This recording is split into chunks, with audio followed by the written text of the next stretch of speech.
You have Joe Biden, who could not just try to keep it classy. He was fresh off of his trip in the middle of his 1-month vacation for his few hours on the ground in Maui, where he's falling asleep and he's mispronouncing everybody's name, and he's trying to compare his kitchen fire and the possible endangerment of his cat to the death of potentially 1,000 people, including hundreds of children. Potentially, we know only of 115 plus deaths now, but we're still missing over 800 more.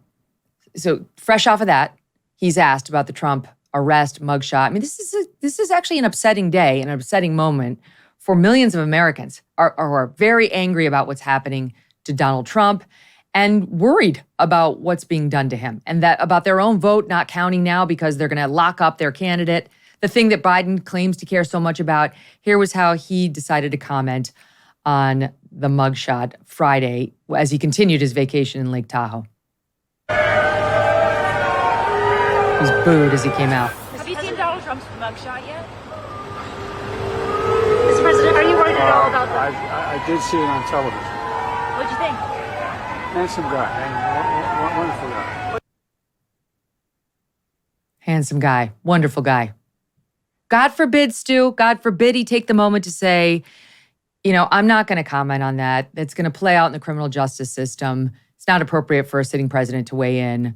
I'm sure this is an upsetting day for those people who support Donald Trump. And as always, as president, my heart remains with them and with the country.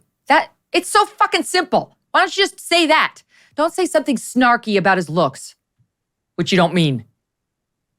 Yeah, I mean, what was his first reaction as he was turning himself in was to tweet a link to raise money for his campaign, not to say that this is an important moment or I can't believe, Biden, this is what he did. Yeah. Look, it's fascinating to watch. He has been terrible. I mean, through the Maui thing, which is a whole different situation, and through this as well. And he comes off, it's an interesting dynamic because I think if you go back and you look at the Trump 2016 campaign, obviously, we're talking serious business. This is politics. We're talking about running the country, the most powerful job in the world. But at some level, like Trump, in a way, almost gamified the 2016 campaign. There was this sense, like, did he actually believe that Ted Cruz's dad shot JFK? Like, no, it was, of course he didn't. He just said things and he had fun with it. And, he was insulting everybody and making up nicknames. And like, you can argue whether or not you think that's the right way to do things, but he seemed like he was having fun at some level through that period, and he was enjoying it. And he realized it was sort of a battle. Everyone was in a debate where everyone kind of knew that their knives were out, but it was still, we're all looking towards the same thing.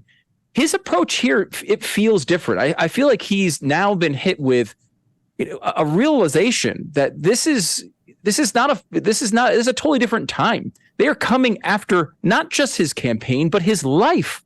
They want to remove every free day he has on this earth from his possession. That is literally what they're trying to do in front of our eyes. And if you don't get serious under that circumstance, you're never going to get serious. And he really is. I think he's looking at this in a way that is correct, and he sees this threat for something that it is, which is not only just a threat against him and every day of freedom that he has, but a total turning point for our country. You can't look at this and take it out of the context of what's happening. In 2016, he said, lock her up, lock her up, lock her up. Did he mean that? We know he didn't mean it because he didn't pursue it at all, seemingly as soon as he was elected. In fact, on stage a couple of weeks later said, that was during the campaign. I think we're past that. Here's a situation where they all said that was a banana republic. They all said on the left that this was terrible to say lock her up, just to say it at a rally.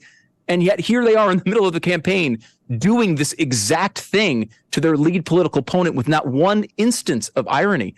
I mean, it's perplexing, but it has to really put you in a position where you realize you're fighting for your life.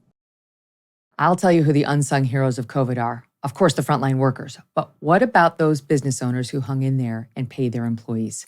If you stayed open and paid your people, you could be eligible for up to $26,000 per employee at covidtaxrelief.org.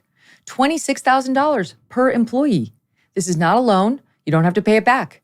These are government funds that are available right now. All types of businesses, including nonprofits and churches, can be eligible, but you need to apply now because Congress may pull the funds. COVIDtaxrelief.org has helped tens of thousands of businesses just like yours, and they have secured over $500 million. Unlike others, they charge nothing up front. They do all the work and share a percentage of the cash they get you. You did the tough thing for your employees during COVID. Now let COVIDtaxrelief.org help you get up to $26,000 per employee. Visit COVIDtaxrelief.org. COVIDtaxrelief.org. COVIDtaxrelief.org.